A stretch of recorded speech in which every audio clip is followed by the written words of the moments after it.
The topic is, why has the United States increased its troop presence in Afghanistan?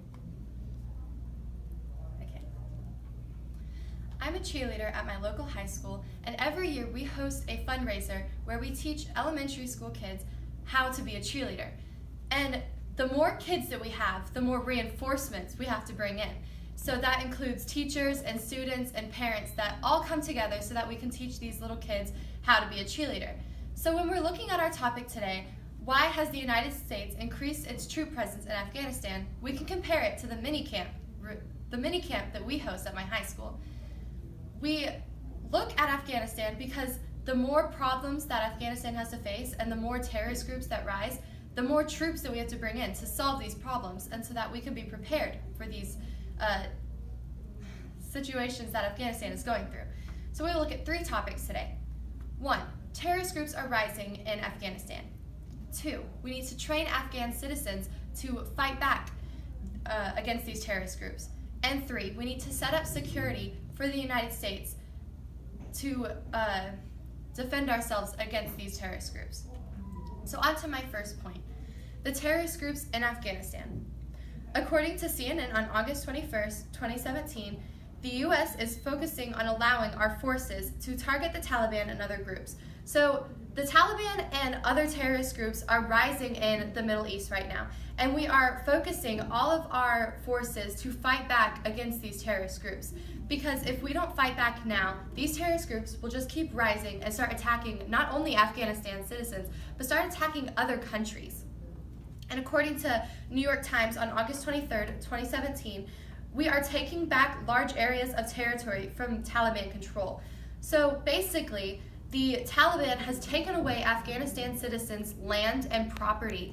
And by sending in extra troops, we are allowing our people and the Afghanistan citizens to work together to fight against these terrorist groups, to take back their land and take back the rights that the Afghanistan citizens are losing. Which leads me into our second point. We are training Afghanistan citizens.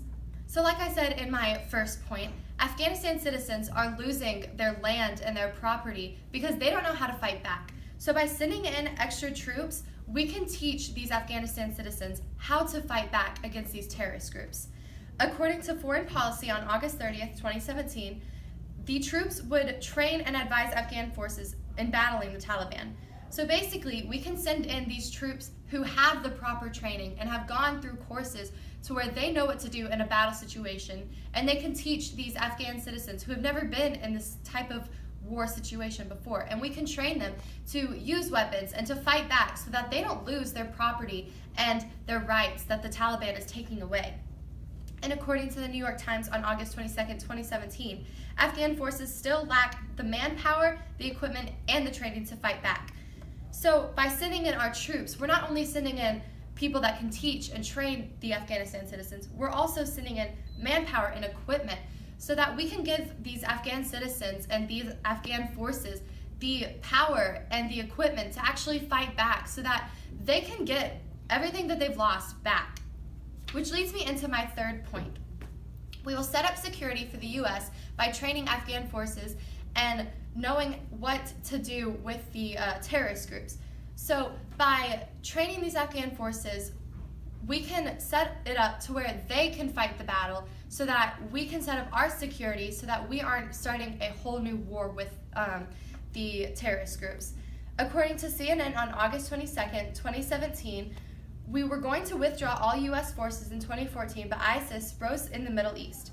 So basically, in 2014, everything was fine in Afghanistan, and we were about to leave and just mind our own business. But then ISIS rose up, and we knew that if we left in this time of a terrorist group rising, that they would just keep growing, and that terrorist attacks wouldn't happen just on Afghanistan citizens and in Afghanistan, but they would start targeting other countries. And we've seen that today.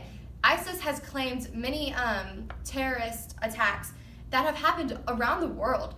And so if we don't start fighting now and we don't start training these Afghanistan citizens and Afghanistan forces to fight back, then these terrorist attacks and these terrorist groups will just keep rising and happen more frequently. So in conclusion, by training Afghan citizens, by focusing on these terrorist groups and by setting up security in the U.S., we can come together and fight back and focus on what we need to focus on in Afghanistan. So by sending in troops to Afghanistan, we are sending in the reinforcements, the equipment, the manpower, and the training that is needed to keep the world safe.